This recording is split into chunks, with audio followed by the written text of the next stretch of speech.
Hoje nós vamos mostrar como fazer agricultura por processos.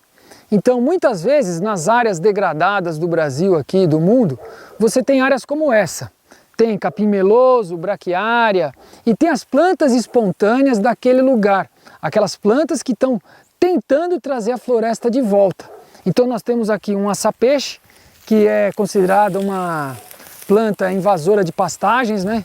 Então muitas vezes o agricultor corta essa planta. Temos aqui um cipó, que também aqui é considerado na região uma grande invasora, aqui é o cipó preto. Ele é bem forte mesmo, ele entrança nas árvores, forma um bosque mesmo por cima, fechando a floresta, a mata secundária.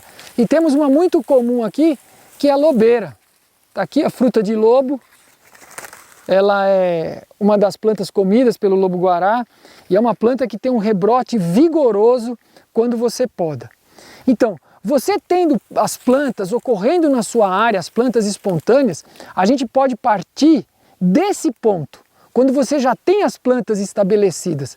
Por que é mais vantajoso partir desse ponto e você buscar esses nichos para trazer o abacaxi, trazer as árvores do futuro? Porque você já tem raízes estabelecidas. Nessa área que foi degradada, que foi destruído a matéria orgânica, os micro-organismos, você ainda tem seres como esses que têm as raízes estabelecidas. Se eles têm as raízes estabelecidas nessa terra, eles têm micro-organismos ao redor. Tendo micro-organismos ao redor, você tem a rede fúngica estabelecida nesse lugar. E quando a gente introduz então a nossa mandioca, o nosso abacaxi, a gente se conecta nessa internet natural da terra. E nós fizemos aqui um exemplo, podando essas árvores, podando esses arbustos, o cipó, a lobeira, para vocês verem o efeito, com zero de adubo. Aqui era exatamente um lugar com as mesmas características que nós acabamos de mostrar. Está aqui uma lobeira que foi podada drasticamente, era a copa grande, então aqui está as áreas que foram cortadas, troncos aí de 5 centímetros de diâmetro que foram cortados, a lobeira.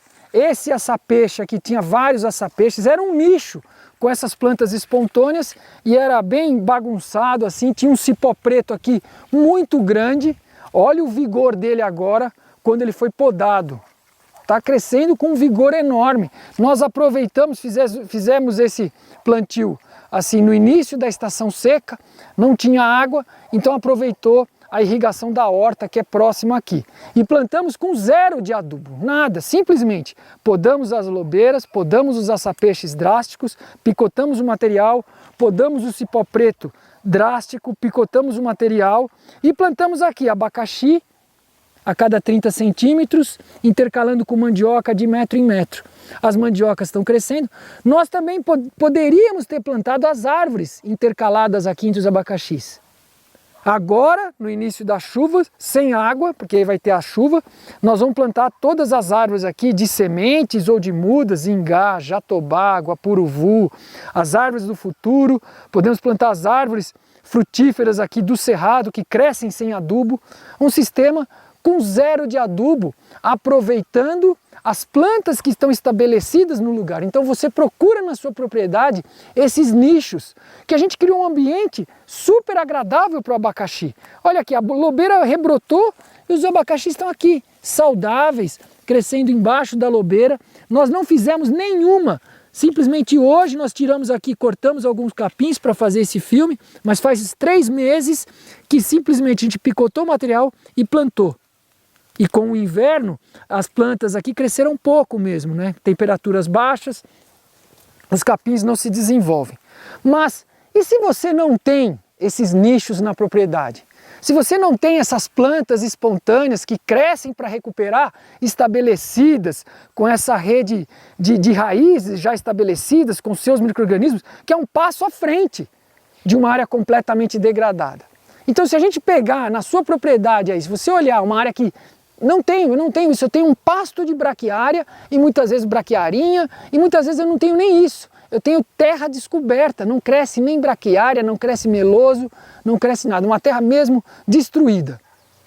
A gente vai agora mostrar algumas ideias do que você pode fazer nessas áreas completamente com ausência de plantas que poderiam dar um impulso para o seu sistema.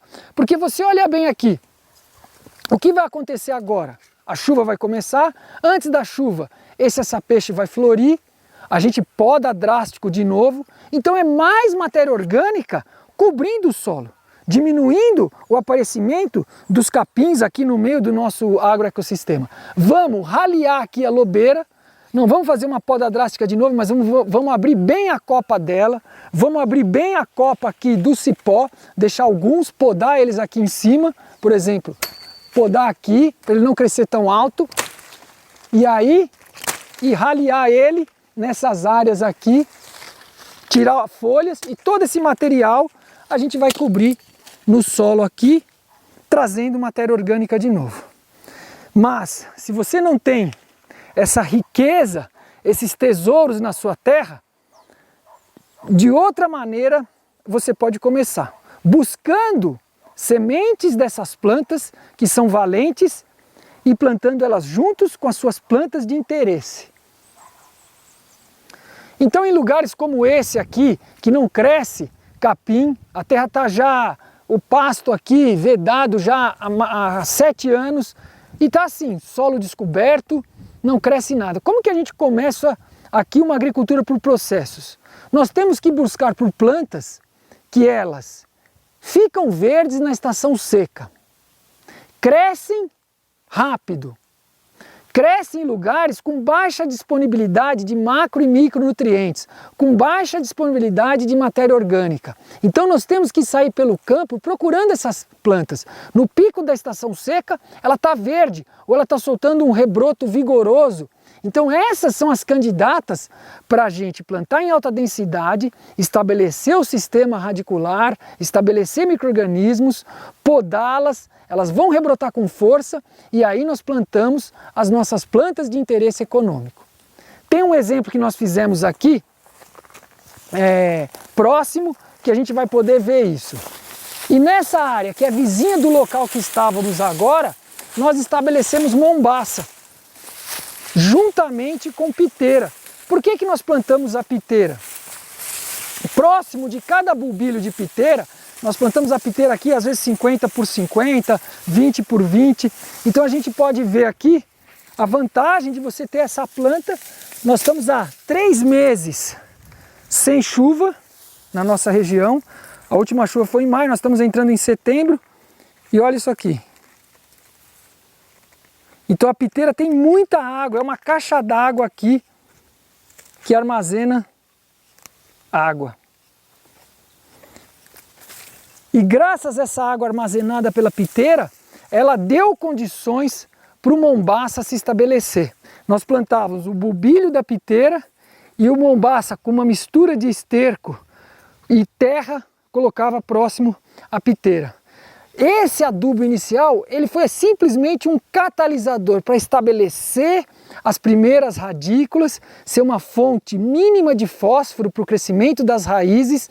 A partir disso, com a água disponível da piteira, a piteira cresce em ambientes secos, formou esse raizame todo e estabeleceu essa conexão com o mombaça e a gente estabeleceu o mombaça. Ele está agora seco porque nós não podamos no final da chuva. Ele está com essa aparência seca. Então nós vamos mostrar agora algumas plantas que têm potencial de se estabelecer e criar as nossas plantas cultivadas. Essa aqui é uma planta que se encaixa nos nossos requisitos para uma agricultura de processos. Há um mês atrás ela soltou brotos vigorosos, verde escuros, ela está verde no pico da estação seca. Então é um engazeiro nativo, nasceu sozinho aqui nesse lugar, nesse pasto degradado, e ela rebrota com facilidade depois de podada. Ela só tem um requisito que não se encaixa, mas a gente substitui por outras plantas naquele momento, que é no início ela tem um crescimento lento, mas depois de estabelecida ela atinge todos os requisitos, que é fazer fotossíntese na estação seca, rebrotar com vigor nessa estação e ficar verde durante todo esse período. E além do mais, como leguminosa, ela estabelece associação com o rizóbio e fixa nitrogênio. Então são características ideais que nós precisamos para essa agricultura de processo.